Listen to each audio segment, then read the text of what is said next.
راولپنڈی سے بھائی محمد اسد اللہ صاحب نے سوال پوچھا ہے۔ لکھتے مفتی صاحب، اگر کوئی شخص نماز پڑھ رہا ہو اور وہ غلطی سے پہلی رکعت میں ہی سورۃ الناس پڑھ دے اور نماز بھی سنت نماز ہو جس کی ہر رکعت میں سورہ پڑھی جاتی ہے، تو یہ شخص بقیہ 3 رکعتوں میں کون سی صورتیں پڑھے؟ محمد اسد اللہ۔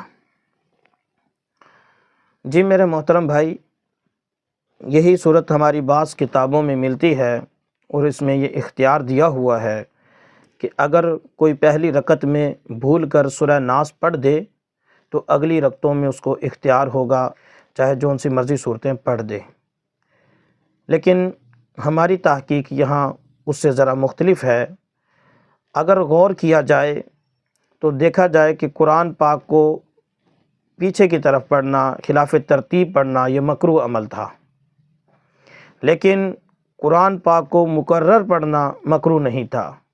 کوئی بندہ جان بوجھ کر پہلی رکعت میں اگر سورہ نصر پڑھتا ہے، اذا جاء پڑھتا ہے، دوسری میں بھی وہی پڑھتا ہے، تیسری میں بھی وہی پڑھتا ہے، چوتھی میں بھی وہی پڑھتا ہے، تو شرعاً یہ ممنوع نہیں ہے۔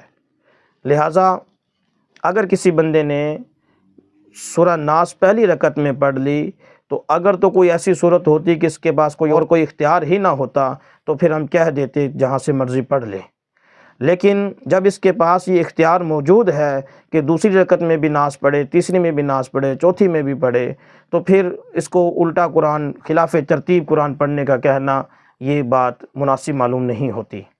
اس لیے ہماری تحقیق یہ ہے کہ اگر کوئی سورہ ناس پڑھ دے پہلی رکعت میں تو اگلی رکعتوں میں بھی سورہ ناس ہی پڑھنا چاہیے، اس کو وہی پڑھے، چونکہ جب ایک متبادل موجود ہے تو پھر بلا وجہ کراہت کی طرف ہم کیوں جائیں؟ اگر کوئی متبادل موجود نہ ہوتا تو پھر ہم دوسری طرف چلے جاتے۔ لہٰذا ہماری تحقیق یہ ہے کہ یہ بندہ دوسری رکعتوں میں بھی یہی صورت پڑھے گا۔